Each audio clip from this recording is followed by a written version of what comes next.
সম্মানিত উপস্থিতি, প্রিয় ভাই বোনেরা, স্নেহের কচিকাচারা, আজকে আমাদের খুতবার বিষয় হচ্ছে সন্তান প্রতিপালন, বা আমার সন্তান কিভাবে সৎ হবে, ভালো হবে, নেক হবে, দুনিয়া ও আখেরাতে আমার সন্তান কল্যাণ ও মঙ্গলে থাকবে।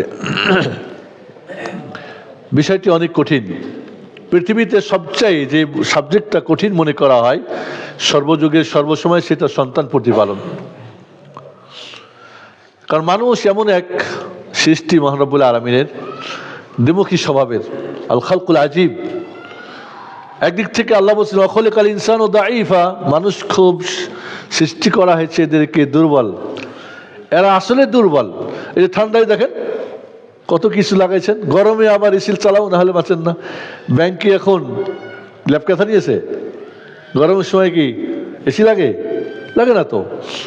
জঙ্গলের বাঘ ঠান্ডার সময় কি তাদের ল্যাপ কাঁথা দিয়ে আসতে হয়? আর গরমের সময় কি তারা পানিতে ডুবে থাকে? কিন্তু মানুষ এক দুর্বল, আসে একেবারে নিঃস্ব হাতে, খালি হাতে। পুরো জীবনটা শুধু দুনিয়ার পুরোটাই কিভাবে তার পকেটে নিয়ে আসবে সে চিন্তায় থাকে, আবার চলে যায় কি খালি হাতে। দেখেন কি আশ্চর্য, ও জানে আসছি খালি হাতে, যাব খালি হাতে, কিন্তু মধ্যখানে তার কাণ্ডকর্ম দেখো। তাহলে এই যে মানুষ একটা আশ্চর্য আল্লাহর সৃষ্টি, এই সৃষ্টিকে কন্ট্রোল করার জন্য কিন্তু বিধান। ফেরেশতাদের জন্য কোনো কি নাই, নবী রাসূল নেই, গাছপালার জন্য নাই, জড়পদার্থ নাই, সিংহবাগটা কারোর জন্য নাই, এই মানুষ আর জিনের জন্য, কারণ এটা দ্বিমুখী স্বভাবের। একদিক থেকে যেমন মানুষ প্রচন্ড সামাজিক, আবার তাকে যদি আপনি জেলখানায় দেন, বলবে আমাকে কেন জুলুম করা হচ্ছে, আমাকে অসামাজিক, বউ বন্ধু বান্ধব ভাই বোন আত্মীয়স্বজন থেকে আলাদা করা হয়েছে কেন? 9 ভাইয়ের 1 ভাই, 9 বোনের 1 ভাই, সবার ছোট, সবাই তাকে একেবারে সন্তানের মতো করে আদর করে বড় করেছে। বাবা যখন হসপিটালে একটু বড় হয়েছে, ওখান থেকে সব লিখে নিয়েছে, 9 বোনকে মাহরুম করেছে। বউকে বলেছে 9টার একটাও যেন বাড়িতে না আসতে পারে। এই হলো অবস্থা। কোথায় তার সামাজিকতা? এই 9 জন বোন যে তার মার মতো স্থানে তাকে যেখানে পাইছে সেটাই নিয়ে এসে ভাইকে খাওয়াইছে, আর এখন সে সবাইকে বঞ্চিত করতে চায়। কত অসামাজিক সে! তো এই যে একটা মানুষ যেহেতু সবচাইতে এক আশ্চর্য, মানে আল্লাহর সৃষ্টি, দ্বিমুখী স্বভাবের, এই গরম, এই ঠান্ডা, এই রাগ, এই ঝাল, এই একটু লবণ বেশি হয়েছে তো বাঁকাবাকি, একটু যদি ঝাল বেশি তো বাঁকাবাকি, না হলেও বাঁকাবাকি, মানে কোনোটাই সে করতে পারে না। তাহলে এই যে দ্বিমুখী মানুষকে কন্ট্রোল করার জন্য বলে আলামিন পাঠালেন ঐশী বাণী, নবী রসুল, আসমানি কিতাব, যাতে করে এদেরকে গাইড দিয়ে, এদেরকে হেদায়েত দিয়ে সঠিক পথে যেন এদেরকে চালনা করতে পারে। এই জন্যে আমাকে মনে রাখতে হবে, আমি শুধু 4টা কথা বলবো, সন্তানের 4টা অধিকারের কথা মনে রাখবেন। আপনার ঘরে সুসন্তান আসবে, যদি আল্লাহর পরীক্ষা হয় সেটা কিছু করার নেই। কারণ নূহ আলাইহিস সালামের 950 বছরের দাওয়াতেও তার ছেলে হেদায়েত পায়নি। সেটা রব্বুল আলামিনের একটা পরীক্ষা, এবং পৃথিবীকে দেখানো যে হেদায়েতটা কার হাতে? আল্লাহ রব্বুল আলামিনের হাতে, রাসূলের হাতে। কোথাকার পারসি, কোথাকার রুমি, কোথাকার হাবাসি, কিন্তু নিজের চাচা আবু তালিব ইসলাম গ্রহণ করে নাই, আবুল হাব করে নাই।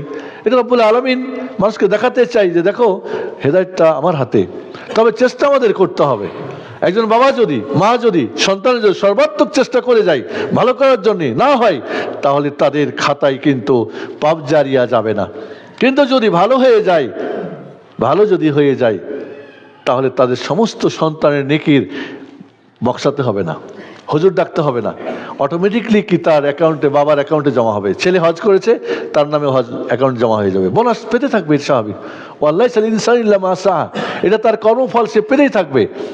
তাহলে আপনি যদি চেষ্টা না করেন, তাহলে আপনাকে, বা আপনি যদি বাবা মা সন্তানকে ভ্রষ্ট করার জন্যে, ধ্বংস করার জন্যে, দুনিয়া আখিরাতের আপনি বিপদগামী করেন, তাহলে তো আপনাকে অবশ্যই তার ভাগটা নিতেই হবে। কাজী বাবা মার ব্যাপারটা খুবই, এই পৃথিবীতে যখন একটা হাঁসের বাচ্চা আসে, কিছুদিন পরে করি পানিতে গিয়ে সাঁতার দেয়, মুরগির বাচ্চা দৌড় দেয়, ছাগলের বাচ্চা উঠে দৌড় দেয়, নিজের মতো নিজে চলে। কিন্তু মানুষেরকে কি করে রব্বুল আলামিন? এত অসহায় করে, এত দুর্বল করে, মা বাবার কোলে কাঁধে করে তাকে বড় হতে হয়। 1 বছর তো সে নড়তেই পারে না, এরপরে হাঁটে, এরপরে কত কিছু থাকে, এরপরে তার খাওয়া দাওয়া সব কিছু বাবা করতে হয়। কারণ কি? এই অবস্থাটা এই সন্তানকে যাতে করে খুব ভালোবাসা দিয়ে খুব ছোট থেকেই কাদা থেকেই যেন তা কি করা হয়, তৈরি করা সম্ভব হয়। কারণ একবার যদি পোড়া মাটি হয়ে যায় তাকে কিন্তু আর গুলিয়ে আর কিছু করা যায় না। কাদামাটিকে আপনি দেখেন না কুমাররা একটা মাটি থেকে কত কিছু বানায়, কত রঙের ঢঙ্গের কত কিছু বানাই, কিন্তু কাদা কিন্তু একটাই। তাহলে সন্তানকে আপনি যখন কাদা থাকবে, ছোট থাকবে, তখনই তাকে আপনি যা বানাতে চাইবেন তাই হবে। কিন্তু যদি একবার পুড়ে যায়, শক্ত হয়ে যায়, তখন কিন্তু আপনি যতই চেষ্টা করেন সব বৃথা হবে। ছেলে মেয়েদেরকে রব্বুল আলামিন বিভিন্নভাবে, যদি আমরা কোরআন পড়ি, এই সন্তানকে বিভিন্ন ধরনের বিপরীতমুখী গুণের কথা আল্লাহ বলেছেন। তার আগে বলিনি 4টা পয়েন্ট। বাবা মা সৎ হতে হবে। আমরা গাছে আম ধরে না, নিম গাছে কি ধরে না, আঙ্গুর ধরে না, 1 নম্বর। 2 নম্বর, সন্তানের হালাল রুজির ব্যবস্থা করতে হবে। 3 নম্বর, যে পরিবেশে বড় হবে, বাড়ি, প্রতিষ্ঠান, সমাজ হতে হবে ভালো। 4 নম্বর, তাকে সুশিক্ষা দিতে হবে। এই 4টা পয়েন্টের উপরে আমি খুতবাটা শেষ করার চেষ্টা করব, যেহেতু সময় লিমিটেড। তার আগে বলি, সন্তান এক আজব রব্বুল আলামিনের পক্ষ থেকে আপনার জন্য একদিন থেকে আল্লাহ বলছেন সন্তান গিফট। এহা বলি মাইয়া শাওইনা আসা, আল্লাহ যাকে চান মেয়ে সন্তান গিফট করেন। হেবা মানে গিফট করা। ওয়াহাবু মাইয়া শাউ যুকুরা, যাকে চাই ছেলে দেন। আউইজাবিহুম যুকাইনা আসা, যাকে ছেলে মেয়ে দুটাই দেন। ওয়াজআলু মাইয়া শাকিমা, কাউকে আবার খুশটা দেন না, কোনোটাই নেই। পুরো বডি কাটলে, পুরো বডি সারা জীবনে তার একটা সন্তান হওয়ার মতো আল্লাহ তাকে শুকর দেন নাই, যেখানে একবারে লক্ষ লক্ষর সম্ভাবনা রয়েছে। সুবহানাল্লাহ। তো 4টা ভাগ করে দিন রব্বুল আলামিন, কাউকে মেয়ে, কাউকে ছেলে, কাউকে 2টা, কাউকে কোনোটা নেই। মেয়ের কথা আগে আনছেন কেন? এর মানেই আপনি তাহলে মেয়ের ব্যাপারটাকে আপনি মোক্কালা করবেন। মেয়ে বাচ্চা হলে অনেক সময় আগে, এখন জানি না এখন হয় কি না, আগে মেয়ে বাচ্চা হলে তালাকও দিত, বাধ্য করতো ছেলেকে তালাক দিয়ে দাও, মেয়ের ঘরে খালি মেয়ে হয়, রাখা যাবে না। ছেলে মেয়ে হওয়ার কি মেয়ের সঙ্গে সম্পর্ক না ছেলের সঙ্গে সম্পর্ক? মেয়ের সাথে কোনো সম্পর্কই নেই। ও তো ডিম্বতে ছেলে মেয়ে কোনোটাই নেই। ছেলে মেয়ে তো হলো ছেলের পুরুষের সাথে। তারপর দোষটা আমার ওই দুর্বল বোনটার, আমার ভাবিটার, আমার ওই মেয়ে জাতির না, তাদের সম্পর্ক না, পুরোটা তো ছেলের সঙ্গে সম্পর্ক। তাহলে গিফট বললেন, ওয়াহাবনা লাহু ইসহাক ওয়া ইয়াকুব, আল্লাহ বলছেন ইব্রাহিমকে আমি গিফট করলাম ইসহাক এবং ইয়াকুব। তাহলে সন্তানরা আল্লাহর গিফট, এটা আল্লাহর পক্ষ থেকে নেয়ামত, এটা আল্লাহর পক্ষ থেকে রিজিক। ওয়া রিজকু রাব্বিকা খায়রুন ওয়া আবকা, তোমার রবের রিজিক এটা অত্যন্ত সর্বোত্তম এবং এটা বাকি থাকে। অন্যদিক থেকে আল্লাহ রাব্বুল আলামিন বলছে এটা জিনা, সৌন্দর্য। যার ঘরে ছেলে মেয়ে নাই তার ঘর কিন্তু অন্ধকার। যতই আপনি ডেকোরেশন সাজান, যেই ঘরে ছোট বাচ্চা নাই সেই ঘরে সৌন্দর্য নেই। আল মাল ওয়াল বানুনা জিনাতুল হায়াতিদ দুনিয়া, সূরা কাহাফ পড়েন। এই সন্তান হচ্ছে কি এই পার্থিব জীবনের সৌন্দর্য। পৃথিবীর সবকিছু দিলে ঘরে যদি ছেলে মেয়ে না থাকে, ওই ঘরের সৌন্দর্য মানায় না। এই ছেলে মেয়ে আবার কি আপনার আনন্দ বিনোদনের। এরপর রাস্তে গেল বলছেন যালিকা মাতাউল হায়াতিদ দুনিয়া, সন্তানরা এই পৃথিবীর মনে মানুষের আনন্দ ফুর্তি, মানুষের বিনোদনের সবচেয়ে বড় একটা জিনিস। আবার আল্লাহ রাব্বুল আলামিন বলছেন এই সন্তান তোমার জন্য কি কুররাতু আইন, রব্বানা হাব লানা মিন আজওয়াজিনা ওয়া যুররিয়াতিনা কুররাতু আইন, চোখ শীতল করা। এই সন্তান মানুষের চোখ শীতল করে, আবার চোখে জ্বালাও হতে পারে, শীতলকারী হতে পারে। আবার আল্লাহ রাব্বুল আলামিন বলছেন এরা মুলিহাত আন যিকরিল্লাহ, আল্লাহর জিকির থেকে এরা মানুষকে বিরত রাখতে পারে। ইয়া আইয়ুহাল্লাযিনা আমানু লা তুলহিকুম আমওয়ালুকুম ওয়ালা আওলাদুকুম আন যিকরিল্লাহ ওয়া মান ইয়াফআল যালিকা ফাউলাইকা হুমুল খাসিরুন। সূরা মুনাফিকুন পড়েন, বলছে এরা তোমাদেরকে জিকির থেকে দূরে সরিয়ে দেবে। ও আরেক বিপদ হয়ে গেল। এখন ওগুলি তো পজিটিভ ছিল, এখন নেগেটিভ। বরং আল্লাহ সূরা তাগাবনের 14 নম্বর আয়াতে বলছেন ইয়া আইয়ুহাল্লাযিনা আমানু ইন্না মিন আজওয়াজিকুম ওয়া আওলাদিকুম আদুউন লাকুম ফাহদারুহুম, তোমাদের কিছু ছেলে মেয়ে, কিছু স্ত্রী পরিজন তোমাদের দুশমন, ফাহদারুহুম, ভয় করো ওদেরকে। আবার এখানে শত্রু বানাই দিলেন রব্বুল আলামিন। আবার অন্য আয়াতে বলছেন ইন্নামা আমওয়ালুকুম ওয়া আওলাদুকুম ফিতনা, সন্তানরা তোমাদের কি পরীক্ষা। এটাও তাগাবনের 15 নম্বর আয়াত। তাহলে গিফট হয়ে গেল, রিজিক হলো, নিয়ামত হলো, সৌন্দর্য হলো, বিনোদন হলো, কুররাত আইন হলো। আবার গিয়ে বলছে তোমাদের শত্রু, আবার বলছে তোমার পরীক্ষা, আবার বলছে তোমাকে জিকির থেকে সরিয়ে দেবে। সুবহানাল্লাহ। তাহলে এই যে বিপরীতমুখী যে বিষয়টা, এখানেই হলো কি বাবা মার কাজ, এখানেই হলো কি প্রতিষ্ঠানের কাজ, এখানেই সমাজপতিদের কাজ। তাহলে আমরা বুঝতে পারছি সন্তানটা আপনি এখন কোন ভাবে নেবেন।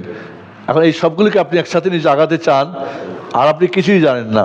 এই সন্তান যে শত্রু হতে পারে, এই সন্তান যে আপনার ফিতনা হতে পারে, এই যে আপনার আরো বিপদ রাখতে পারে, এই যে আপনাকে আল্লাহর জিকির থেকে দূরে রাখতে পারে, এই জিনিসগুলি মাথায় যদি না রাখি, কারণ যদি আপনি তার প্রতিপালনটা সঠিকভাবে না করেন, তার শিক্ষা দীক্ষা না দেন, ওই 4টা হক যদি ঠিক মতো না দেন, তাহলে সন্তান মিসগাইড হতে পারে, এবং এর প্রায়শ্চিত্ত আপনাকে এবং আপনার পরিবারকে, ওকে এবং সমাজকে, দেশকে, সারা পৃথিবীকে ভোগাতে হবে। এই যেটা হচ্ছে বাংলাদেশের অবস্থা কি, আমাদের ছেলেমেয়েদের অবস্থা কি, ছেলেমেয়েদের অবস্থা কি এখন রাস্তাঘাটে যেখানেই যাবেন, ঘরে বাড়িতে, সব জায়গাতেই, এই পৃথিবী জুড়ে আজ সোশ্যাল মিডিয়া তৈরি করে দিয়েছে, আমাদের সন্তানদেরকে বিভ্রান্ত করেছে, নষ্ট করেছে।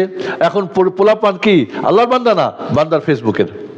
ঘুম থেকে উঠে আগে খুলে দেখে ফেসবুকে কি, খুলে দেখে টুইটার কি, আগে দেখে তার হোয়াটসঅ্যাপ কি, তারপরে বন্ধু কি, অমুক কি, অমুক কি, এইসব।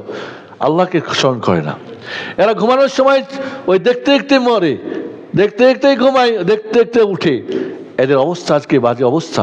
আমরা আজকে দয়া করে, মায়া করে, খুব গ্রাভিটি করে, খুব অহংকার করে বড় বড় দামি মোবাইল সন্তানের হাতে দিয়ে মনে করে এইকা, কিন্তু ও তো ধ্বংস হচ্ছে। কারণ আমরা জানি না এই সন্তানের ভবিষ্যৎ কি। আমরা নিজের হাতে ওদের কবর করছি, নিজের হাতে ওদের জীবন ধ্বংস করছি, নিজের হাতে, এবং পরে আফসোস করি।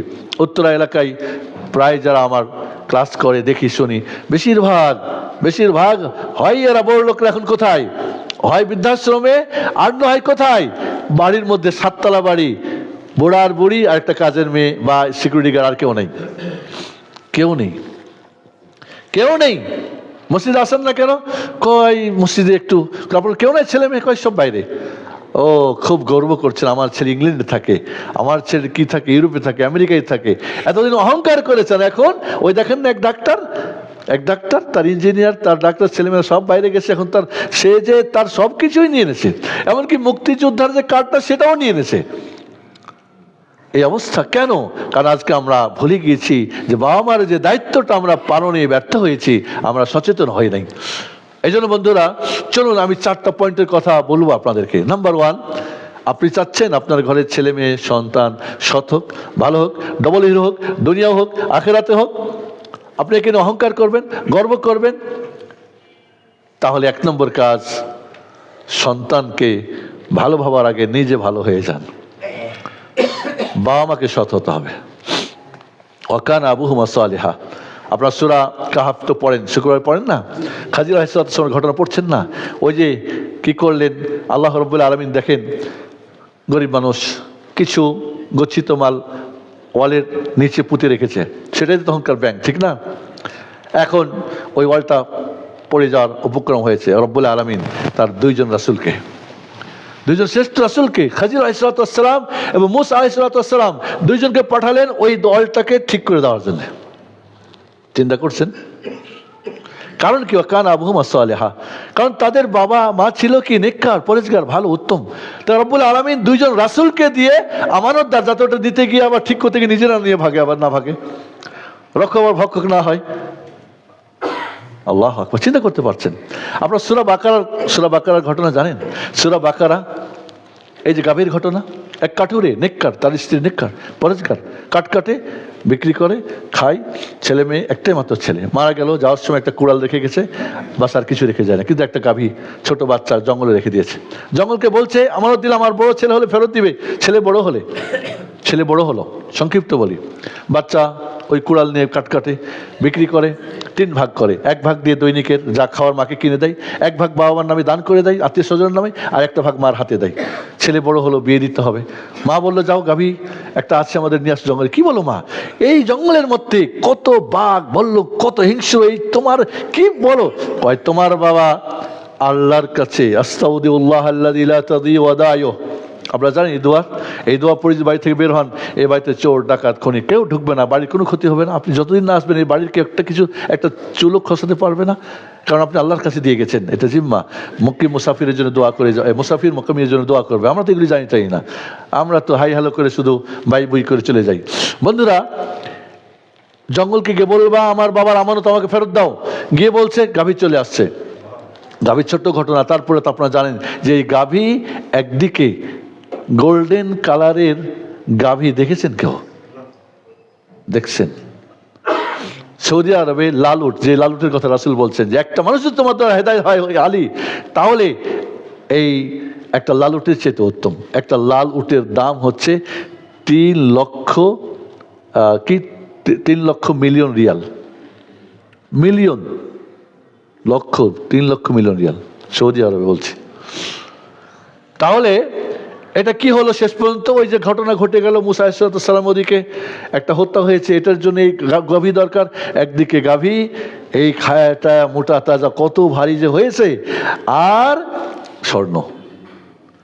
14 গোষ্ঠী বলি না আমরা, 14 গোষ্ঠী বৈশাখ খেলে আর কিছু করতে হবে। ওয়াকানা আবুহুমা সালেহা, এই লোকটা কাঠুর ছিল নেককার, তার ওয়াইফ ছিল নেককার, তার সন্তানের জন্য কিছুই রেখে যেতে পারে নাই, শুধু রেখে গেছে বাবা মা সৎ।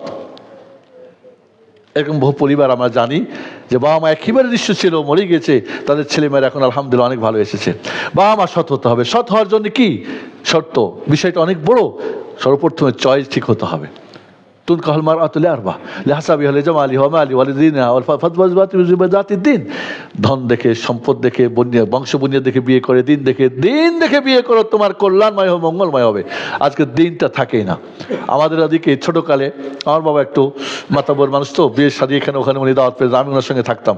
তো মেয়েকে জিজ্ঞেস করে সূরা ফাতিহাটা বলো। আবার গ্রামের হুজুরও থাকে পাশে, তো ফাতিহা বলতে পারে না, কয় ভয় পাইছে তাই বলতে পারে না, ভয় পাইছে তাই ফাতিহা বলতে পারে না। ওর ঘরে কি সন্তান হয় বলেন? এরকম জমিনে কোন ফসল হবে বলেন আপনি? আবার ছেলেকে জিজ্ঞেস করে আয়াতুল কুরসি বলো, তো জানে না। শয়তান ইবলিস, শয়তান আয়াতুল কুরসি জানে, কিন্তু আমি আয়াতুল কুরসি জানি না। আমি যে ছেলেকে বিয়ে দিচ্ছি সে জানে না, এটা কেমন হয়? বাবা মা যদি সৎ হয়, নেককার হয়। নেককার মানে কি? নেককার মানে ফুরফুরার মুরিদ। নেককার মানে তো তার কি হতে হবে? তাওহীদ ঠিক থাকতে হবে, আকীদা ঠিক থাকতে হবে। সে আল্লাহর বান্দা, সর্বক্ষণের জন্য আল্লাহর বান্দা, অন্য কাউরি বান্দা না। যা কিছু করে আল্লাহর জন্য, যা কিছু ছাড়ে আল্লাহর জন্য। এবং তার মানহাজ ঠিক থাকতে, তার মানহাজ মুহাম্মদ রাসূলুল্লাহ সাল্লাল্লাহু আলাইহি ওয়াসাল্লাম মানহাজ, আদর্শ। কোনো নকশাবন্দি, চিশতি, তাহেরি, কাদেরি, অমুক তমুক এই সেই ন ভাই, সেই বিভিন্ন দল সংগঠন বিভিন্ন আমরা অনেক কিছু শিখেছি, বাট মানহাজুর রাসূলকে আমরা শিখি নাই, যার আকীদা সঠিক হবে। এবং এটা তো স্ত্রীর ব্যাপারে, সে হিজাব করবে, পর্দা করবে, কোরআন তেলাওয়াত জানবে, নামাজ বুঝবে, হালাল হারাম বুঝবে, সে সালাত পড়বে, সিয়াম করবে। যেই নারীকে 8টা দরজা থেকে জান্নাতের 8টা দরজা টাকা হবে, মান সাল্লাত খামসাহা, 5 ওয়াক্ত নামাজ পড়ে, সামাত শাহরা, রমজানের সিয়াম রাখে, ঠিক আছে না? আর কি করে? ওয়া হাফেজাত, কি বলে, হাফেজাত ফরজাহা, তার হেফাজত করে তার লজ্জাস্থানের। আর আতাত বালাহা, তার হাজবেন্ডের অনুগত হয়। চারদিকে দৃষ্টি দিলে স্বামীর মনে আনন্দ আসে, কসম খেলে কসম পূরণ করে, ছেলে মেয়েদের লালন পালন করে, সংরক্ষণ করে, যা পছন্দ করে, যা করে না ইত্যাদি। যে একজন জান্নাতি রমণীর যে গুণাগুণের কথা, এটা তো অনেক আরেক সাবজেক্ট। এমন একটা স্ত্রী আজকে কয়জন পাওয়া যায়? খোঁজ করে পাওয়া যায় না। আজ আমাদের বলে সই আকীদা হয়ে গেছে, কি হয়েছে? এরপরে দেখা যায় সব উল্টো পাল্টো। এরকম বহু ঘটনা ঘটছে, শুনছি, আমরা দেখতে পাচ্ছি। কিন্তু সই আকীদা কি বুঝে, কি পড়েছে, কি জানে? এই জন্য একটা মেয়েকে, একটা ভালো মেয়ে এখন পাওয়া যায় না। তো ওই ঘর থেকে কেউ সন্তান আপনি চান যে নিজেই জানে না, নিজেই বুঝে না, ফজরের নামাজে তার ঘুমিয়েই ভাঙে না, প্রতিদিন শয়তানের ব্রেকফাস্ট করে, তার পেশাব দিয়ে তার ব্রেকফাস্ট হয়। হাজবেন্ডের ব্যাপারে আল্লাহ রাসূল কি বলছেন? যদি তোমাদের কাছে যার দিন এবং চরিত্র ওকে, তার সঙ্গে বিয়ে দাও। বিয়ে যদি না দাও তাহলে কি হবে? ফাসাদুন আরিদ, ফিতনা হবে, ফাসাদ হবে। কেউটা আমরা চিন্তা করি, দেখি ডাক্তার কিনা, ইঞ্জিনিয়ার কিনা, বড়লোকের পড়া কিনা, টাকা কত আছে, ব্যালেন্স কত আছে, বিপদ আছে, বিয়ের সময় ডিমান্ড কত পাবো, বাইরে যাবো, ইউরোপে যাবো, অমুক তমুক, দুনিয়ার সব চিন্তা ভাবনা। তাহলে আমাদের নির্বাচনেই ভুল, প্রথম স্টেপেই ভুল। যদি গুড বিগিনিং হাফ ডান হয়, তো ব্যাড বিগিনিং কি হবে? হাফ ডান হবে না হাফ ডাউন হবে? আপনি তো প্রথমেই তো নিজে কবর করছেন, এখন আপনি বলছেন আমি এইটারে ওইটারে, বলে তো লাভ নাই। ইউরোপ আমেরিকায় বহু ভাই বোনরা আজকে অভিযোগ করে, হাজব্যান্ডের বিপক্ষে করে, হাজব্যান্ডরা স্বামীর ওয়াইফের বিপক্ষে, কারণ আপনি যখন বিয়ে করছেন তখন এগুলি ভাবেন নাই, চিন্তাই করেন নাই। এই জন্য বন্ধুরা, আপনি বিয়ে করার সময় না, বিয়ের আগে থেকেই দোয়া করতে হবে যে আল্লাহ একটা মজার গল্প বলি আপনাদেরকে। আমার দুই ছাত্র ওমরা করতে গেছে আমার সাথেই সৌদি আরবে। আমি তো 21 বছর দাওয়াতের কাজ করছি। তো একজন দোয়া করছে, আল্লাহ মানে তফ করার সময়, আল্লাহ আমাকে একটা সুন্দরী ভালো। আমি বলছি বাইরটা বেশি ভালো দোয়া করবি, ভিতরটা, বাইরের চেয়ে ভিতর সুন্দরী যেন হয়, ভিতরের সুন্দর বাইরের সুন্দর, দুইটা এরকম একটা বউ দিও। কারণ ও বন্ধুর সঙ্গে শেয়ার করছে, কি বলিস, কাবা ঘর তফ করার সময় এরকম দোয়া করা যায়? পোকা ছেলে। তো দুইজন আসছে আমার কাছে, একজন দোয়া করছে, একজন করে নাই। যে করে নাই তাকে ধমকাচ্ছে, এই দোয়া এখানে করা যায় নাকি? তাই বললাম যে বোকা, তুই দোয়া করিস করে না করি নাই, দুইজনে কিন্তু আসবে, দেশে বিয়ে করবে। বোকা, তুই এই জায়গায় দোয়া করিস না, আর একজন করছে তাকে না করছিস। আপনি দোয়াও করতে হবে, আগে থেকে তো দোয়া করতে হবে। নিজে তো ভালো হলে একজন ভালো পাওয়া যাবে, আপনি ভালো না আরেকজন ভালো আসবে কিভাবে? সে ভালো না কিন্তু একটা ভালো মেয়ে ঘরে চাই, কি এমন কথা একটা? সেও তো একটা ভালো ছেলে চাই। তো এই যে দ্বিপক্ষের আমাদের আজকাল দেখা যায় হাজার হাজার, এখন এবারে সালাফি মিডিয়া, ম্যারেজ মিডিয়া, অমুক তমুক বিভিন্ন দেখি, কিন্তু কার্যক্রমে গিয়ে দেখা যায় কিসের সালাফি, নামকে খালি। আসলে কোথায় আজ আমাদের ছেলে মেয়েরা কোথায় পৌঁছেছে যে আপনি সৎ বাবা মা হবেন? কোত্থেকে হবেন? আকাশ থেকে উড়ে পড়ে হবেন? তা তো হবে না। তাই এই জন্যে বাবা মা যদি সৎ হয়ে যায়, তাহলে সন্তানের এই সততার সন্তানের প্রতি প্রভাব পড়বে। সন্তান জন্মগ্রহণ পরে তাহলে সন্তানের বাকি দায়িত্বটা, তাহলে বাবা মা সৎ হয়ে যায়। যদি আমরা ভালো হতে পারি, আমি নেককার হতে পারি, আমি ভুল করেছি, জানতাম না, আমি তওবা করি, ফিরে আসি, আল্লাহর পথে আসি। সন্তান বিয়ে করবেন না যতদিন সৎ না হবেন না, বয়সজাজ্ঞা। যদি বিয়ে করেই থাকেন, নিজে সৎ হন, আপনি নিজে সৎ হন, হওয়ার পরে সিদ্ধান্ত নেন। আজকাল তো সিস্টেম আছে না, একটু বিরতি করা যায় না, স্থায়ী করা যায়, অনেকে ওটা মাসলা ভিন্ন। তা আপনি দেরি করেন, সৎ হয়ে তারপরে সন্তান। আপনি কোরআন পড়তে পারেন না, খুব দুঃখ লাগে। আমার ওয়াইফ আমার ছেলেকে, আমার মেয়েকে ইংরেজি পড়াতে পারে, বাংলা পড়ে, ম্যাথ পড়াতে পারে, ফিজিক্স পড়ে, ও কেমিস্ট্রি পড়ে, কারণ ওই দেখে তো বিয়ে করছি, কিন্তু কোরআন পড়াতে পারে না। কোরআন পড়ার জন্য ওকে হুজুর ভাড়া করতে হয়। আবার হুজুর তো গোলে মারে যায় যতদিন, 6 মাস 1 বছর লাগাই, নুরানি ফুরানি কি নাজেরা মাজেরা দিয়া দেখা যায় যে 1 বছর লাগাইছে, এরপরে ভালো করে পড়তেও পারে না। আর খালি কিভাবে খালি তাজবিদ শেখাবে? তাজবিদ তো কোরআন পড়ার জন্য জরুরি না, তাজবিদ তো কোরআন পড়ার জন্য জরুরি না, ওটা দরকারই নাই, ওটা মুস্তাহাব জিনিস না হলে। কিন্তু তাজবিদটাই আমাদের ওস্তাদের মনে করে তাজবিদ ছাড়া কোরআনই পড়া হয় না। আমি অবাক হই যে এইটুক জ্ঞান নেই এদের, যে তাজবিদ কোরআনকে মিষ্টি করার জন্য, সুইট করার জন্য। এটা হলো কি পায়েস পাকা আর ভাত পাকা দুটো কি সমান? ভাত পাকা তো খুব সহজে পারে, পায়েসকে সবাই পাকাতে পারে। তাহলে হুজুর পাকাবেন উনি, ঠিক আছে, উনি ইমামতি করবেন, ঠিক আছে। তো আপনার আমার ডাক্তার ইঞ্জিনিয়ার, ওর কি দরকার তাজবিদের? কোনো প্রয়োজনই নেই। তাজবিদের একটা ব্যাখ্যারও প্রয়োজন নেই, কিন্তু এই তাজবিদ দিয়ে মানুষকে ভাগিয়ে দেওয়া হচ্ছে, মুশকিল। আমি মনে করি পয়েন্টটা বুঝতে পেরেছি আমরা। বাবা মা যদি সৎ হয়ে যায়, ছেলে মেয়ে সৎ হবে ইনশাআল্লাহ। এটাই স্বাভাবিক, এটাই স্বাভাবিক। এইখানে যদি আমরা কাজ করতে পারি, দেখেন কোরআনে 3টা পরিবারের কথা বলা হয়েছে। একটা ইব্রাহিম আলাইহিসসালামের পরিবারের কথা বলা হয়েছে, একটা ইমরানের কথা বলা হয়েছে। হ্যাঁ, মারিয়াম এত সৎ হল কেমন? তার মা হান্না। আরে সবাই নজর মানে কি করবে? ডাক্তার বা ইঞ্জিনিয়ার হবে, ও নজর মানছে কি বাইতুল মাকদেসের খাদেম বানাবে। আমরা চেক করি ছেলে মেয়েকে, বড় হলে নিজের কিছু করব না। উম্মে সুলাইমের ঘটনা জানেন? যখন মদিনায় রাসূল সাল্লাল্লাহু আলাইহি ওয়াসাল্লাম হিজরত করলেন, সবাই সবকিছু দিয়ে হেল্প করে, উম্মে সুলাইম বিধবা, তার কিছুই নাই হেল্প করার মতো। 7 বছরের সন্তান আনাসকে সাজিয়ে রাসূলের কাছে বললেন, ইয়া রাসূলুল্লাহ, একে কবুল করে আপনি আপনার খাদেম বানিয়ে নেন। 10 বছর খিদমত করেছেন, রাসূল তাকে কখনো বলে নাই কেন, কি জিজ্ঞেস করেন নাই। চিন্তা করতে পারেন, তাহলে রাসূলের খাদেম বানিয়ে দিলেন, মসজিদ নববীর খাদেম বানালেন। আমরা কি, আমার কি করব, আমার কি হবে, দুনিয়ার খাদেম বানানোর জন্য আমরা চেষ্টা করি। সন্তান কেবল সন্তান ভালো হবে, সম্ভবই না। এই জন্য বন্ধুরা, বিয়ে এটা একটা বড় সাবজেক্ট, এটা আমার একটা আলোচনা আছে, সুখী সংসার। সম্ভবত অনলাইনে খোঁজ করলে পাবেন। সুখী সংসারের অনেকগুলো টিপস আছে, 100টা টিপস আছে, কেমনে কি সমস্যা ইত্যাদি। এটা বিশাল একটা বিষয়। এইখানে আমরা আজকাল বেশিরভাগই নবদম্পত্য জীবনগুলো, আমি সেদিনকে একটা বিয়েতে বললাম, ছেলেকে বললাম, ছেলে নেভিতে চাকরি করে, কি যেন, তো বেশ পরে বললাম, আমার একটা তাড়া ছিল, বললাম শোনো, একটা কথা শুনে রাখো, মেয়ে মানুষকে জয় করার জাদু কি জানো? তো হা হা করে, মানে ভ্যালুয়ার করে। বলে ফেল করলে হইব না, শুনে রাখো। ভালোবাসা দিয়ে দাও, গাছের তলায় থাকবে। ভালোবাসা না দিলে পৃথিবী দিলে তোমার সঙ্গে থাকবে না। আজ কয়জন পুরুষ ভালোবাসা, অনেক বোনরা আজকে অভিযোগ করে যে 20 বছর আমি একবার শুনি না আমার হাজব্যান্ডের কাছ থেকে আই লাভ ইউ এই কথা আমাকে বলেছে। আই লাভ ইউ সে বন্ধু বান্ধবীদেরকে বলে, ওকে বলো, ওকে আমাকে কোনদিন বলে না। কি আজব কথা। হাজব্যান্ড ওয়াইফের যে সম্পর্ক, এর চেয়ে ভালো সম্পর্ক তো হয় না, এর চেয়ে ভালোবাসা তো হয় না। এই সম্পর্ক তো যৌথ, একক। হাজব্যান্ডের হক স্ত্রীর প্রতি, স্ত্রীর হাজব্যান্ডের প্রতি, দুইজনের উভয় হক। কিছুই আমরা জানি না, একেবারে কিছু না জানা, ব্যাস। এটা না জানা তো ওর চেয়ে তো পশু পাখিরা ভালো জানে, ওরা তো ওদের ভালো বোঝে। আজ দেখা যায় পরকীয়া, এটা ওটা, বিভিন্ন মানে পরিবার ধ্বংসের সব কিছু চলতেছে। ওই পরিবারে কোনো ভালো সন্তান আসতেই পারে না, অসম্ভব। আমরা গাছ লাগিয়ে আম পাওয়া যাবে না,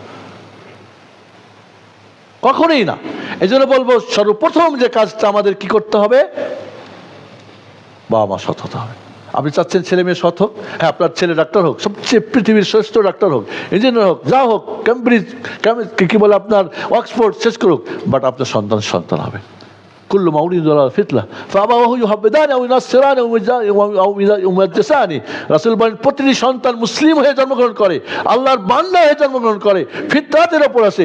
বাবা মা ইহুদি বানায়, খ্রিস্টান বানায়, বাবা মা তাকে কি বানায়, তাকে অগ্নিপূজক বানায়, সে কবর পূজারী বানায়, সে ওই খানকা পড়শি বানায়, ওই পীর পূজারী বানায়, ওই চিস্তিয়া তাহিরিয়া কাদিরা বানায়, ও দুনিয়ার শিরিক কবর বেদাত, দুনিয়ার সব নাস্তিক মাস্তিক বাবা বানায়। আপনাকে জবাবদিহি করতে হবে। পাঠাইলাম তোমার কাছে সন্তানটা মুসলিম হিসাবে, আল্লাহর বান্দা হিসাবে, তাকে তুমি কি করছো বলো। যারা হিসাব না দিয়ে কোনো পার পাওয়ার সুযোগ না।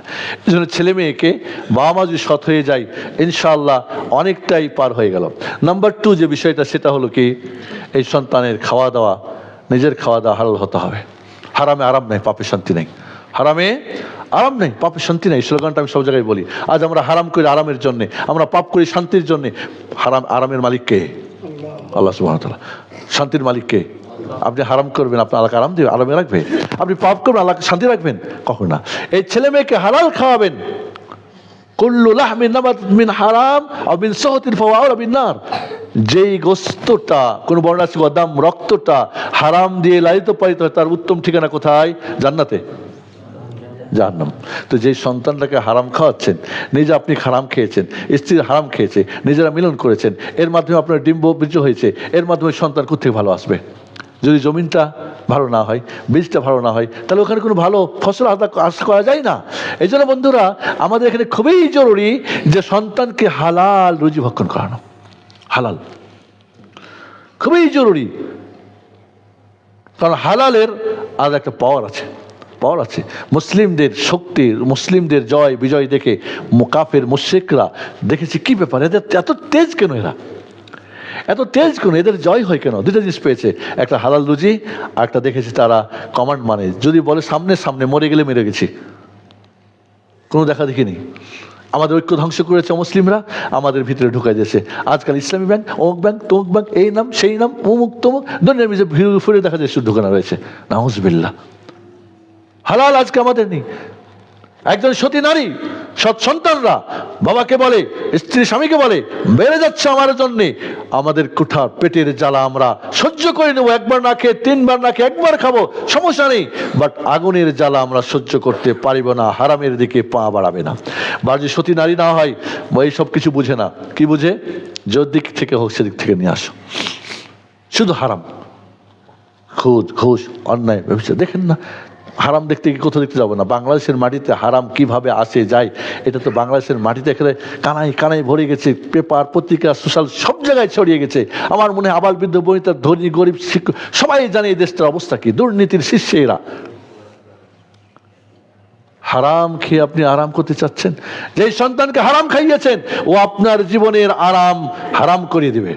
যে সন্তানকে আপনি পাপ করিয়েছেন, সে আপনার জীবনের শান্তিকে দূর করে দেবেন। ওমান আরাদা আন যিকরি ফাইন্না লাহু মাঈশাতান দানকা ওয়া নাহশুরুহু ইয়াওমাল কিয়ামাতি আ'মা ক্বালা রাব্বি লিমা হাশারতানি আ'মা ওয়া ক্বাদ কুনতু বাসীরা ক্বালা কাযালিকা আতাতকা আয়াতুনা ফানাসীতা ওয়া কাযালিকা ইয়াওমা তুনসা। আপনাকে আপনার জীবনটা পুরোটাই কি করে ফেলবে, ধ্বংস করে ফেলবে। জীবনটাকে আপনার অশান্তির দাবানে দিবে। আপনার ছেড়ে দিয়ে আপনাকে, যাকে এত আরামকে লালন পালন নাদুস নদুস করে মানুষ করছেন, সে আপনার বিপক্ষে, আপনার জীবনের শান্তি নষ্ট করবে, বিদেশ চলে যাবে, ফোন নিবে না। একজন বোন কাঁদতেছে আর আমাকে বলছে শেখ দোয়া করেন। কি দোয়া করব? কয় একটাই পোলা বিদেশ চলে গেছে, 8-10 বছর আমার সাথে যোগাযোগ করে না, ফোন দিলে ফোনও ধরে না। চিন্তা করছেন? আমি তখন বললাম, এক কাজ করেন, আল্লাহর কাছে কাঁদেন রমজান মাস, আর বলেন, ওকে বলেন যে বাবা তোমাকে আমি একবার মক্কার ঘরের পাশে দেখতে চাই, তুমি বউ বাচ্চা কাচ্চা নিয়ে আসো, আমিও যাচ্ছি। আল্লাহ রহমতে বাচ্চা রাজি হয়েছে। সেই টিকিটের একটু ঝামেলা, সেটাও একটু ব্যবস্থা করা হলো, দেখা হলো, 1 দিন আর 2 দিন ছিল। এরপরে যাক, তারপরে বললো চলে গেল বাচ্চা। কাঁদতেই থাকলাম, কাঁদতে কাঁদতে আসলাম, কাঁদতে কাঁদতে গেলাম, এখনও কান্নার মধ্যে। ওই ফোন টোন ধরে না। ওই যে বৌমা একটা পাইছে, অনেক একটা বেটি পাইছে না, এ তো ক্লোজ করে দিই সব কিছু। আজকাল খুব দুঃখ লাগে, একটা প্রতিষ্ঠানে গেলে যে জিজ্ঞেস করেন তোমার দাদার নাম কি, দাদির নাম কি, বলতে পারে না বাচ্চারা, বাট সবাই নানা এবং নানুর নাম কি। ওই যে বৌমা, ওই যে বউ, ও বাপের বাড়ির সব চেনে, কিন্তু চাচা চাচি চিনে না, চাচা চিনে না, ফুপি চিনে না, যে ব্লাডের দাদারে চিনে না, দাদিরে চিনে না। এটা হচ্ছে না। হ্যাঁ, তো যারা আত্মীয়তার সম্পর্ক কাট অফ করে দেয়, তাদের জন্য জান্নাত হারাম না? লা ইয়াদখুল জান্নাতা কাতিউর রাহিম। তা আমরা তো সেই জায়গায় আছি। তাই জন্যে হালালের ব্যাপারটা বলবো ঘন অক্ষরে। আপনি যখন খাবেন, হাজব্যান্ড ওয়াইফ, সন্তান আসার আগে হালাল খাবেন। সন্তান যখন পেটে মার পেট থেকে খাচ্ছে, সেখানে সে হালাল খায়। জন্মগ্রহণ করার পরে যে দুধ খাবে, বুকের দুধ, এই বুকের দুধ যেন হালাল খাওয়া থেকে আসে। এইভাবেই আপনি যতটুক পারেন, শাক ভাত খাওয়ান না। আপনি মনে করছেন যে মাছ ভাত খাওয়ালে আর ঘি খাওয়ালে খুব ব্রিলিয়ান্ট হবে, ডাক্তার হবে, না, এটা ভাববেন না। এটা মেড বাই আল্লাহ। এই হার্ড ডিস্কটা কে দিয়েছে? আল্লাহ রাব্বুল আলামিন। আরে ডাল ভাত যদি খাই, আমরা দেখি যে আমার গ্রামগঞ্জের ছেলে মেয়ে আমরা দেখেছি, একেবারে গরিবের বাচ্চা, একেবারে শাক ভাত খাওয়া, অনেক মেধাবী, অনেক কিছু, আলহামদুলিল্লাহ। আপনি ভাবছেন ডাল বাই খালি ঘি খাওয়ালে খুব তেজবি হবে, ডাক্তার হবে, না। কে বলছে আপনাকে? হালাল খাওয়ান, হালালের পাওয়ারই ভিন্ন। এই হালাল যখন খাওয়াবেন, এই সন্তান আপনার জন্যে, এই সন্তান আপনার কথা ভাববে, আপনার বুড়োকালে আপনাকে মাসে রাখবে, চাকরি বাদ দেবে। আমি জানি বাবা মা বুড়ো হয়ে গেছে, চাকরি বাদ দিয়ে 10 লাখ টাকা মাসে বেতন পায়, 20 লাখ টাকা পায়, বাদ দিয়ে দেশে চলে আসছে, চাকরি সব বাদ দিয়ে, কারণ বাবা মার এখন আমাকে করতে হবে। না, এরকম ঘটনা আছে, আবার আছে কি খবরও নাই। তো এই জন্য আমি বলবো 2 নম্বর যে পয়েন্টটা, হালাল খাবেন বাচ্চাকে, কোনোভাবেই প্রত্যক্ষ পরোক্ষ কোনোভাবেই হারাম খাবেন না। একদিন আমার বাচ্চা, ওর বড় খালু, উনি মাযহাবের মানুষ, পরবর্তীতে উনি হেদায়েত পান আলহামদুলিল্লাহ। তো মসজিদ থেকেই নিয়ে আসছে ওই যে জিলাপি, মিলাদের জিলাপি। তা আমার 2 বাচ্চা, একটা মনে হয় 4 বছর, একটা 2 বছর গেছে। তো ওই খালার বাড়ি পাশাপাশি, তো ওই মিষ্টিছে। আমার বাচ্চারা বলছে কি জানেন, কই মিষ্টি তো খাবো না। আপনি কোথা থেকে নিয়ে আসছেন? বড় মেয়ে বলে, কই মিষ্টি না, এটা মিলাদের, বাবা বলছে এটা খাওয়া যাবে না, এটা হারাম। বাচ্চা বলবে এটা হারাম, আপনাকে শিখাইতে হবে। তো কোত্থেকে আসছে এটা, কোন জায়গা থেকে আসছে, কে দিয়েছে তোমাকে? যেই দিবি সেই খাবে। মা বাড়ি, ফো বাড়ি, চুরি ডাকাতি, বাটপাড়ি, শয়তানি সব টাকা নিয়ে আসবেন, গিফট নিয়ে আসবেন, বড় বড় বিদেশ থেকে আসছে, কোত্থেকে নিয়ে আসছে এগুলি? নো, দরকার নেই। আমার বাচ্চা একটা কাপড় পরে মানুষ হবে, তবে মানুষের মতো মানুষ হবে, দুনিয়ায় শান্তি পাবে, আখিরাতে শান্তি পাবে। এই জন্য বন্ধুরা, হারামের ব্যাপারটা, হালালের ব্যাপারটা এখন আমরা চিন্তাই করি না। ইয়াতি আন্নাসে জামানুল লা ইউবালি মিন আইনা ইয়াতি, আমিন হালাল আমিন হারাম একটা জামানা আসবে। রাসূল বলছেন হালাল হারাম দেখবে না, খালি 2 হাতে জড়াও জড়াও জড়াও, খাওয়াও, নিজে খাও, নিজে বড়। এই যে আজকে আমাদের অসুখ বিসুখ, আজকে দেখেন বেশিরভাগ মানুষ মরে কিসে? হার্ট অ্যাটাক করে। বেশিরভাগ মানুষ মরে কিসে? ব্রেন স্ট্রোক করে। এগুলি কি জন্যে? এই যে মানুষের এত অরোগ কি জন্যে? 10টা বাচ্চা জন্মগ্রহণ করছে, তার 7টাই কি এবার কেয়ারে, যাদের টাকা আছে, অ্যাপোলো না কি কি বড় ওটা, মানে জন্মের আগে তার ফাইল খুলে দেওয়া হয়েছে কোথায়? হসপিটালে। এই মৃত্যু পর্যন্ত ফাইল চলতে আছে। আমার ভাবটা কি, অমুক আমার অ্যাপয়েন্টমেন্ট আছে, যেতে হবে আমাকে। ছাত্র বলে কই যাবেন? একজন বলে শেখ আমার আজকে থাকতে পারবো না। কেন? ফোনে। অমুক যাও না, ক্লাস আসেন, যেতে হবে না, ফাইল ছিঁড়ে ফেলেন। কিসের ফাইল? গত খুবই আলোচনা করছি সুস্থ থাকার ব্যাপারে, তার আগেরটা কিভাবে সুস্থ থাকবো। আমি খুব অবাক হই যে এই মেম্বার থেকে সুস্থ থাকার কোনো আলোচনা হয় না, কোনো প্রেসক্রিপশন তো হয় না স্বাস্থ্যের, এটা ডাক্তাররা দিবে যারা মেডিকেলে পড়ছে। আর ওইটা তো 3 নম্বরে, ওই ডাক্তারই তো 3 নম্বর এর আগে দুইটা ডাক্তার আছে আমরা জানি না, আল ইলাজুর রব্বানি আছে, আল ইলাজুত তাবিঈ আছে, তারপর 3 নম্বরে রব্বানি আলো কারেন্টের মতো কাজ করে। তবে এই যেটা সেটা আরো ভালো, আরো ওটাও কাজ করে। আর আকাকির যেটা ডাক্তার, ওটা তো সাইড এফেক্ট আছে, একটা ট্যাবলেট খাইলে আর 3টা রোগ হয়, একটা ভালো হয়, আবার সারা জীবন ওই ট্যাবলেট খাইতেই হয়। ওইভাবেই তো তৈরি করা হয়। আপনি সন্তানকে হালাল খাওয়াবেন, হারাম খাওয়াবেন না। أقول قولي هذا استغفر الله ولكم ولسائر المسلمين استغفر الله نبينا محمد وعلى اله وصحبه اجمعين. بارك الله لنا في القرآن العظيم ونفعنا واياكم بالآيات والذكر الحكيم انه تعالى جواد كريم ونكم الرؤوف الرحيم.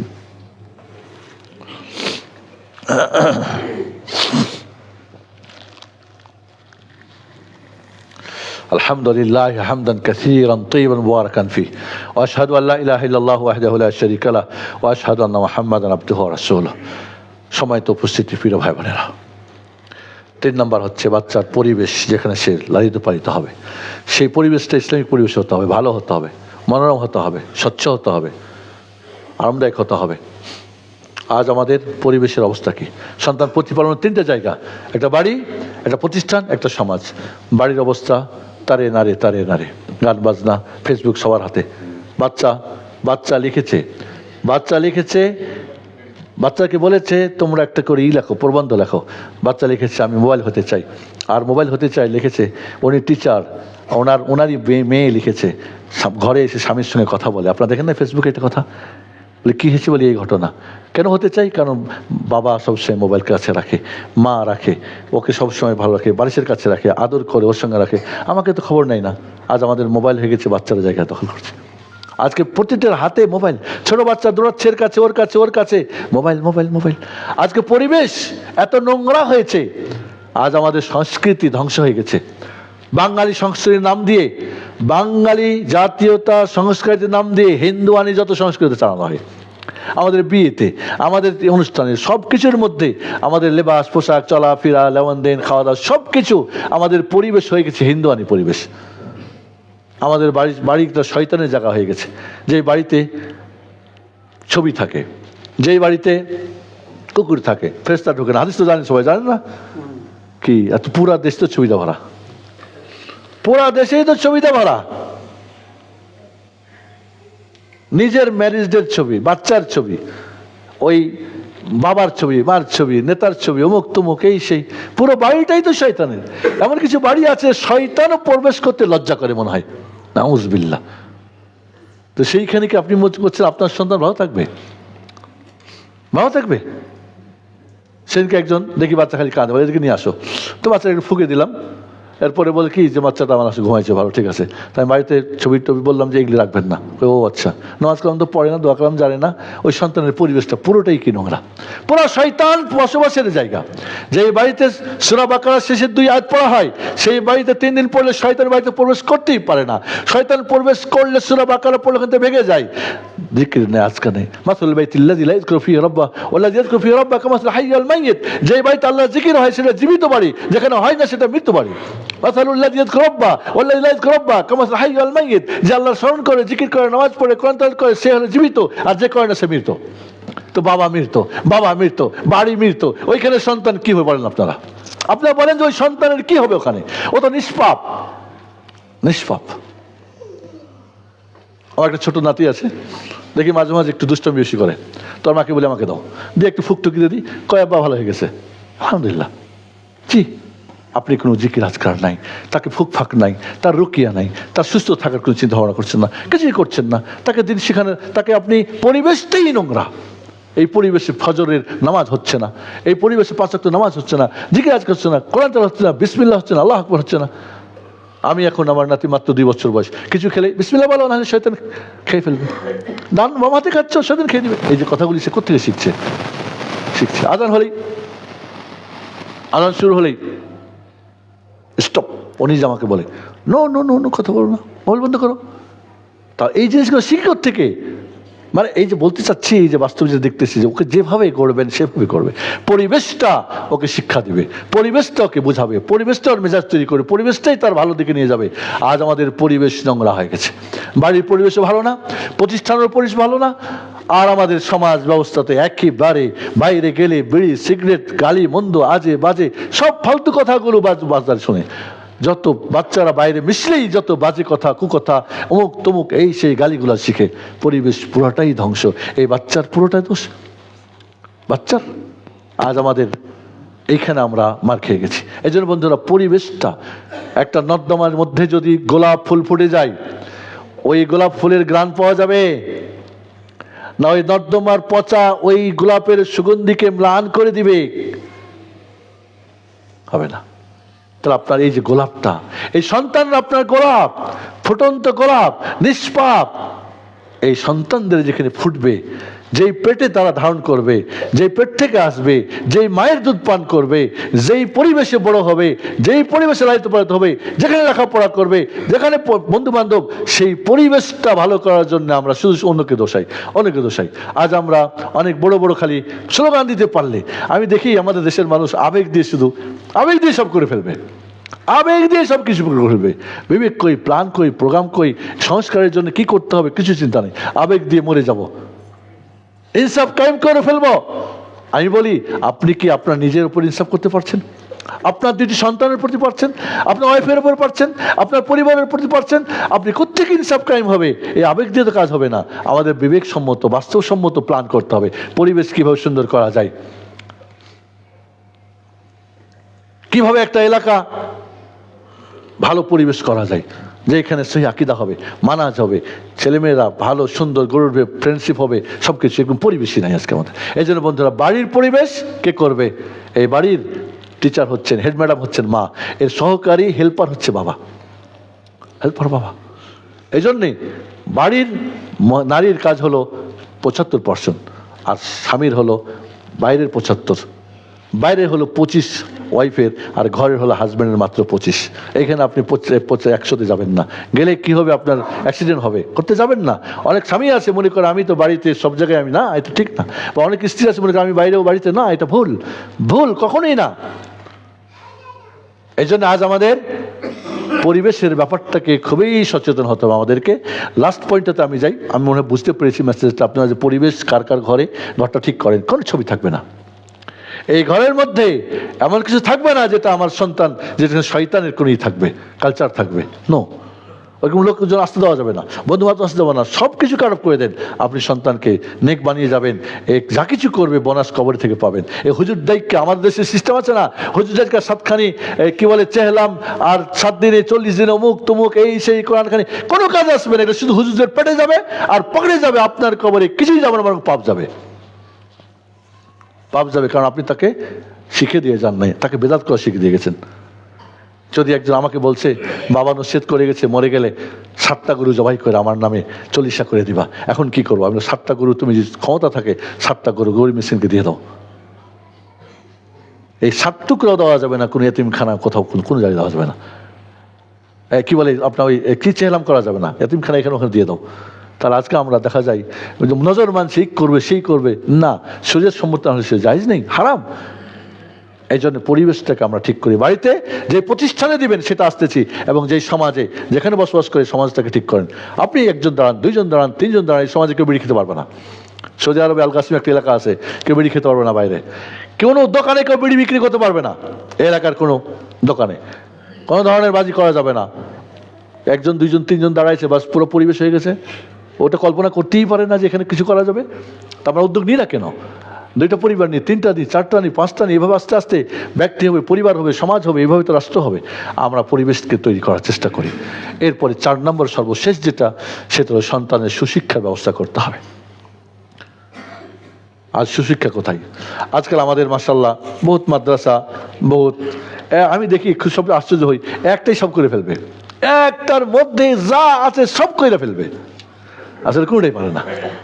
আর এখন তো বানানো, আগে তো আমি কিন্তু একজন ট্রান্সলেটর, 21 বছর ট্রান্সলেটর কাজ করেছি, কাজে বানানোর ব্যাপারটা খুব জটিল। বাংলা ভাষার বানান, ভাষা, শব্দ করা, তো দেখেছি এখন তো লাগে না, খালি মুখ দিয়ে বলি তো হয়ে যায়।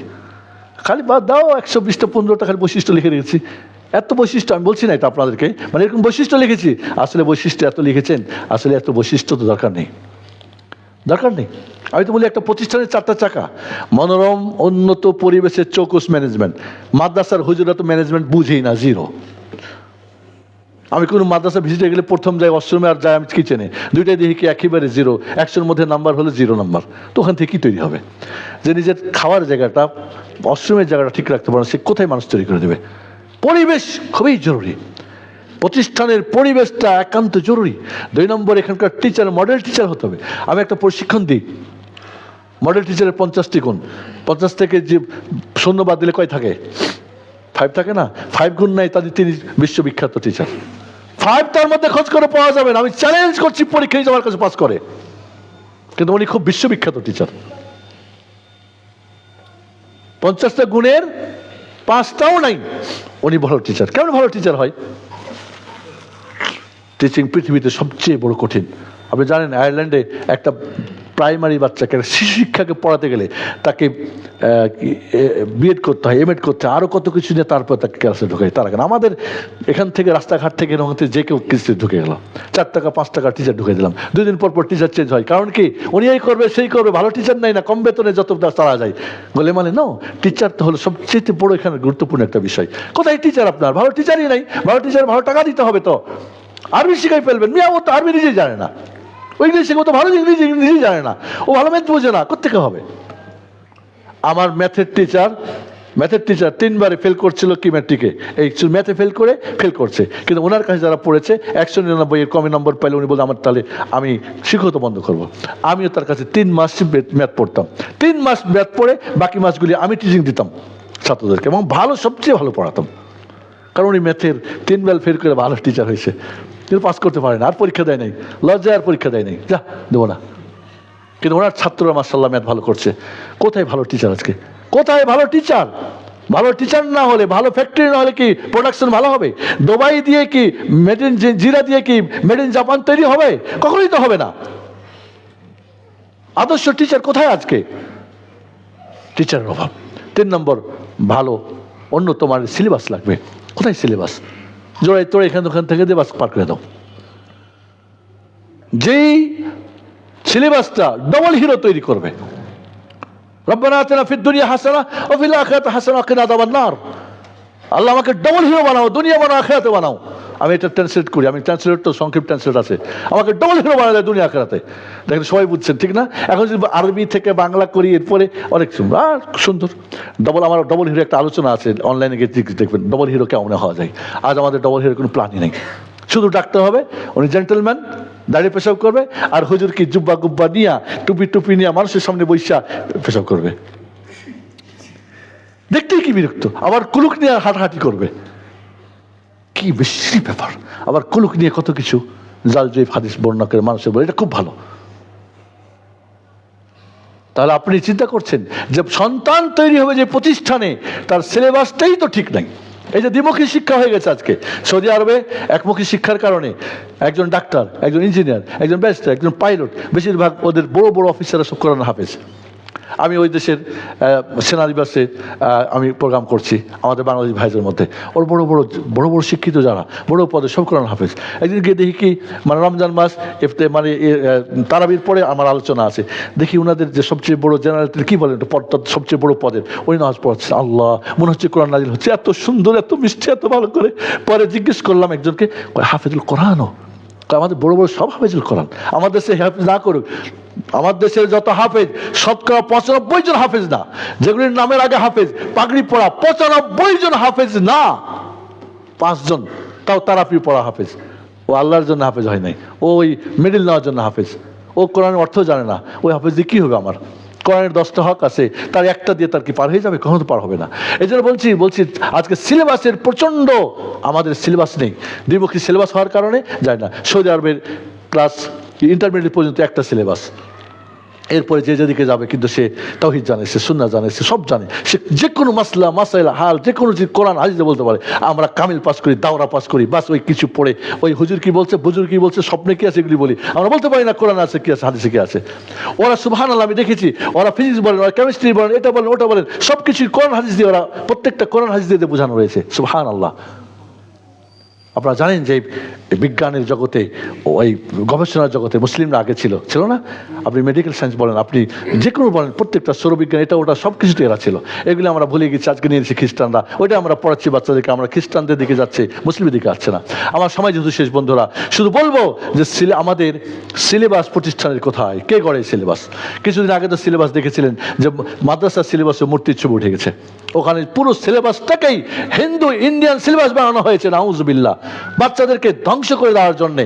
এ টু জেড পড়বে, শিশু থেকে নিয়ে মাস্টার পর্যন্ত, সে কোরআন আলিফবাও জানবে না।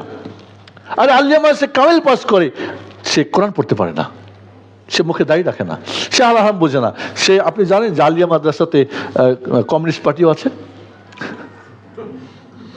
চিন্তা করেন, আকীদা মানহাজের তো খবরই নেই। মানে সিলেবাস যেখানে আকীদা মানহাজ থাকবে, সুন্নাত থাকবে, আদর্শ থাকবে, আবুদ আখলাক থাকবে, ম্যানার থাকবে, এটা ওটা, মানে পরিপূর্ণ একটা সিলেবাস। দিনও হবে, দুনিয়া হবে, একটা সন্তান আসলে একটা মানুষ গড়বে। এই কোথায় আজকে শুধু প্রতিষ্ঠান খুলে দিয়েছি ব্যবসার জন্যে, পেট পকেটের জন্য। মানুষ তৈরি করার প্রতিষ্ঠান আমরা স্বপ্ন দেখাই, লিখি, বাট বাস্তবতাই কিন্তু খুব কম। আমরা অনেকে ধোকা দিচ্ছি, অনেক প্রতিষ্ঠান খুলে ধোকা দিচ্ছি। আমি বলি এই ধোকাবাজের দেওয়া ঠিক না, পারলে ভালো করে করে না। 4 নম্বর হল কি? ভালো স্টুডেন্ট। ভালো স্টুডেন্টের জন্য টিপটা শুনে যান, আমার আলোচনা শেষ করব। আল্লাহ একটা ফ্রি ব্যালেন্স দিয়েছেন, শ্বশুর বাড়ি না, মামুর বাড়ি না, খালার বাড়ি না, আর নিজেরও না। সেটা কি? বয়স। আল্লাহ সবাইকে দিয়েছেন, দেয় নাই? এটা কার দেওয়া বলেন? এই ব্যালেন্সটা কার? আল্লাহ। এবং এই ব্যালেন্সটা কাজের জন্য একটা মেধা দিয়েছেন, হার্ড ডিস্ক দিয়েছেন, দিয়েছেন না, দেন নাই? এই পৃথিবীতে চোখটা খুলে দেখেন তো, পৃথিবীর যত যে উঁচে উঠেছে, তার বয়সকে, প্রোডাকশন বয়সকে যে যত মেধা কাটছে, সে তত উন্নত, ঠিক না? কে উন্নত না? মাথা কাউরি দুইটা? এই পৃথিবীকে মাথা কাউকে দুইটা আল্লাহ দিয়েছেন? না, দেন নাই তো, একটাই তো মাথা। মুহাম্মদ সাল্লাল্লাহু আলাইহি ওয়াসাল্লামের মাথা কয়টা ছিল? যে কোরআনটা জিবরিলের কাছে শুনতেন, মুখস্থ হইত, খালি শুনেছেন, মুখস্থ হয়ে গেল। আমরা 20 বার পড়ি, 40 বার পড়ি, 50 বার পড়ি, তারপরে বললাম 55 জন হাফেজ না। 5 বছর পড়ি, 6 বছর পড়ি, কেন? তাহলে প্রত্যেকটা সন্তান, বাবা মা মনে রাখেন, আপনার সন্তানকে আল্লাহ ফ্রি ব্যালেন্স দিয়েছেন, তাকে একটা মেধা দিয়েছেন, করতে হবে 3টা কাজ, তাহলে দেখবেন সে ভালো ছাত্র। কারণ মেড বাই যেহেতু আল্লাহ, সে ওয়াও। আমরা যদি বলি মেড ইন জাপান, বলবেন ওয়াও ওয়াও ওয়াও, কিন্তু মেড বাই আল্লাহ বলবেন পচাও, পারে না, হয় না, এটা ফালতু কথা, মিথ্যা কথা। হ্যাঁ, ফিজিক্যালি কোনো সমস্যা আলাদা কথা, কিন্তু সে যেহেতু আল্লাহর সৃষ্টি, সে অবশ্যই শ্রেষ্ঠ। ফাতাবারাকাল্লাহু আহসানুল খালিকিন। কেউ যদি বলে পচা, এ পারবে না, হবে না, তাহলে কাকে দোষারোপ করা হলো? আল্লাহ তাআলাকে। ক্ষমতার কথা বলবেন না, এটা আপনার ভুল। 3টা কাজ করবেন, সন্তান আপনার সর্বশ্রেষ্ঠ ছাত্র হবে। যে কেউ ভালো ছাত্র হতে পারে। স্বপ্ন দেখান, ডবল হিরো হতে হবে। সিরিয়াস বানান, কম্পিটিশনে নামান। কয়টা কাজ? ফ্রি ব্যালেন্সটাকে মেধা খাটাতে বলেন, স্বপ্ন দেখান। যারা ঘুমের ঘরে স্বপ্ন দেখে তারা বোকা, বেশিরভাগই। এরা দুনিয়াতে এমন কিছু করতে পারে না হয়তো। যারা জাগ্রত অবস্থায় স্বপ্ন দেখে তারাই তো হলো স্বপ্নবাজ। আমি খালি ঘুমের ঘরে তো মিস্টার আজের কাফের স্বপ্ন দেখেছিল, ছোট্ট বাচ্চা ইউসুফের স্বপ্ন দেখেছিল। ঘুমের ঘরে যে কেউ স্বপ্ন দেখতে পারে। আর জাগ্রত অবস্থায় যে স্বপ্ন দেখে, সেই হলো স্বপ্ন বাস্তবায়ন করতে পারে। বাচ্চাকে স্বপ্ন দেখান, তোমাকে হাফেজ হতে হবে, ডাক্তার হতে হবে, আলেম হতে হবে, খতিব হতে হবে, আমার মসজিদে তোমাকে খুতবা দিতে হবে, তুমি ইংলিশ মিডিয়ামে পড়ে। বানান, সম্ভব না? বানান একটা অ্যারাবিক ইংলিশ মিডিয়াম স্কুল বানান, কমব্রিজের সার্টিফিকেট হবে, আপনার অক্সফোর্ড হবে, কিন্তু বাচ্চা আরবি শিখবে, কোরআন শিখবে, হাফেজ হবে। আর 4টা করে আয়াত যদি কেউ হেফজ করে দৈনিক, সে তো 5 বছর হাফেজ হয়ে যায়। আপনার বাচ্চা ইংলিশ মিডিয়ামে পড়েন, আপনি বাবা মা হইতে হবে, অন্য হুজুর দিয়ে হবে না। আপনি বাবা মা কোরআন পড়তে পারেন, বল 4টা করে আয়াত, বাবা 4টা করে আয়াত যদি দৈনিক পড়ে, ইংলিশ মিডিয়ামে যদি 4টা করে আয়াত রাখেন, 4টা আয়াত মুখস্থ করা কঠিন? যে কেউ যে কোনো এজের আপনি শুরু করেন না, আজকে শুরু করেন, আপনি 5 বছর হাফেজ হন কিনা। 4টা করে রাত মুখস্থ করেন, 5 ওয়াক্ত নামাজ এটাকে রিভিশন দেন, দেখেন আপনি 5 বছর হাফেজ হয়ে গেছেন। তাহলে আপনি 5 বছর 6 বছর এক জায়গায় ওকে খালি ডাল খাওয়াচ্ছেন, ঝুঁকতেছে, এটা কি সিস্টেম? আমি তো বলি আলাদা করে হেফজখানার কোনো সিস্টেম রাখা মোটেই ঠিক না। এটা শুধু তার টাইম লস, তার মেধা লস, তার এনার্জি লস। কোরআনের প্রতি তার ঘৃণা জমে দেওয়া হয়, সিস্টেম ঠিক না। বরং পড়ার পাশাপাশি হাফেজ হবে, যে হবে হয়ে যাবে, যে হবে না ঝরে তো যাবে না। আরবে দেখেছি ওরা যে কেউ 10, 15, 20 পড়ার হাফেজ, যে কেন বাচ্চা, কারণ সিস্টেমে কি হেফজ রয়েছে। আমাদের সিস্টেম হেফজ নাই। হেফজ করতে হলে, এমনকি আমি হেফজ করতে হলে, আরে একটা করে আয়াত হেফজ করলেও তো সূরা বাকারা 30 দিন হেফজ করা যায় না 1 মাসে? হাবিব সিজদা হেফজ করা যায় না 1 মাসে? যেটা রাসূল না পড়ে ঘুমাতেন না, আপনি পারেন না। ওই যে মনে করি হেফজখানায় গিয়ে আমাকে হেফজ করতে হবে, এই যে ফালতু একটা সিস্টেম আমাদের। এই জন্য বন্ধুরা আমি সময় বাড়াচ্ছি না, সময় আমাকে বলছে শেষ, আমার মনে হয় 25 শেষ করতে বলছিলেন নাকি, আমি ভুলে গেছিলাম। আল্লাহ কুল্লি হাল বলবো, সন্তানকে 4টা জিনিস দেন। সন্তান ভালো পেতে চান, আপনি সুখী হতে চান, ওকে সুখী করতে চান, সমাজকে, দেশকে, রাষ্ট্রকে, পৃথিবীকে, যেখানেই যাবেন সুবহানাল্লাহ, যেখানেই যাই, যখন আমাদের কথা শুনে জানে, আমাকে জিজ্ঞেস করে আরবরা, আনতে বাংলাদেশি? না মানা বাংলাদেশি। হ্যাঁ তুই বাংলাদেশি? মানে ওরা ভাবতে পারে না বাংলাদেশি কিনে এখানে আসবে কেন। বাংলাদেশি মানে কি? বাংলাদেশের মধ্যে ওরা জানে এদের আমানত নেই, খেয়ানত, এরা মিথ্যা বলে, এরা বেনামাজি, এরা অমুক তমুক, দুনিয়ার যত খারাপ যত কিছু আছে ওইখানে এর বাঙালি। আজ বাংলাদেশ পাসপোর্ট নিয়ে কোথাও গেলে মাথা উঁচু করে আমরা জাগতে পারি না, কারণ আমাদের আদর্শ নেই, শিক্ষা নেই, আমাদের কোনো নেই, কিছুই নেই। আমাদের বাবা মারা কি বুঝে না আমাদের মেধা নাই, শিক্ষা নাই, দীক্ষা নাই, দেশ নাই, জাতি নাই, বোর্ড নাই, সবই তো আছে, কিন্তু আমাদেরকে কৌশল ধ্বংস করে দেওয়া হয়েছে। এই জন্য আসুন বন্ধুরা, আমি বলবো 4টা হক আবার স্মরণ করে শেষ করছি। আপনি বাবা মার সৎ হয়ে যান, ভালো হয়ে যান, ভালো হওয়ার যে প্রক্রিয়াগুলি চেষ্টা করেন। ছেলে মেয়ে আপনি তাকে হালাল রুজি খাওয়াবেন, নিজে খাওয়াবেন, হারাম কখনোই নেবেন না, আর পরিবেশটা ভালো রাখবেন, আর তাকে সুশিক্ষার ব্যবস্থা করবেন। নাই সবাই মিলে আসি আমরা এই সমাজের আমরা একটা প্রতিষ্ঠান দেবো। এই হানজালা মসজিদে দেখতেছি আপনারা এখানে মাদ্রাসা করছেন, ঠিক আছে, মাদ্রাসা কীভাবে করতে হয়, কেমনি করতে হয়, কে বুঝে, তাকে নিয়ে আসি, কাজ করি, দেখবেন একটা মডেল তৈরি করেন। এইভাবে দেখা যাবে আমরা পৃথিবীকে কিছু উপহার দিতে পারবো। هذا وصلى الله وسلم على محمد وعلى اله وصحبه اجمعين. بارك الله في القرآن العظيم ونفعنا انه تعالى جل وعلا رحيم. اللهم صل وسلم على عبدك محمد وعلى ال محمد كما صليت وباركت وانعمت على ابراهيم وعلى ال ابراهيم انك حميد مجيد. اللهم صل وسلم وبارك على محمد وعلى ال محمد كما صليت وباركت وانعمت على ابراهيم. اللهم صل وسلم على جميع الملائكه المقربين وعلى جميع الصحابه الانصار وعلى جميع الصحابه من الانصار المهاجرين خصوصا الخلفاء الراشدين المهديين وابي بكر وعمر وعثمان وعلي وبقيه اصحاب نبيك محمد صلى الله عليه وسلم. اللهم اعز الاسلام والمسلمين واذل الشرك والمشركين. اللهم اعز الاسلام والمسلمين واذل الشرك والمشركين. اللهم عليك باعدائك وعلى الاسلام والمسلمين. اللهم دمر ديارهم وخرب بيوتهم وشوك شوكتهم وخالف بينهم وزلزل اقدامهم وشتت شملهم. اللهم عليك بهم ولا نزلك في نحورهم ونعوذك من شرورهم اللهم كن بيصير. اللهم احفظ البلاد والعباد. اللهم احفظ البلاد والعباد. اللهم انصر الاسلام والمسلمين والمستضعفين في كل مكان. اللهم ربنا اتنا في الدنيا حسنه وفي الاخره حسنه وقنا عذاب النار. اللهم فرج هم المهمومين ونفس كل المكروبين وقنا دين المدينين واشف مرضانا ومرضى المؤمنين المسلمين. اللهم ات نفوسنا تقواها وزكها انت خير من زكاها وانت وليها مولاها. اللهم ارنا الحق حقا وارزقنا اتباعه وارنا الباطل باطلا وارزقنا اجتنابه. اللهم ربنا هب لنا من ازواجنا وذرياتنا قرة اعين واجعلنا للمتقين اماما. اللهم تقبل اولادنا بقبول حسن وانبتهم نباتا حسنا واجعله ربي رضيا مباركا بارا. اللهم اغفر للمؤمنين والمؤمنات والمسلمين والمسلمات الحمد الاموات يا سميع مجيب الدعوات. اللهم انا نسالك الجنه. اللهم انا نسالك الجنه وما قرب من قول وعمل ونعوذ بك من النار وما قرب من قول وعمل. عباد الله رحمكم الله ان الله يامر بالعدل والاحسان وايتاء ذي القربى وينهى عن الفحشاء والمنكر والبغي يعظكم لعلكم تذكرون واذكروا الله يذكركم واشكروه على نعمه يزدكم ولذكر الله اكبر والله يعلم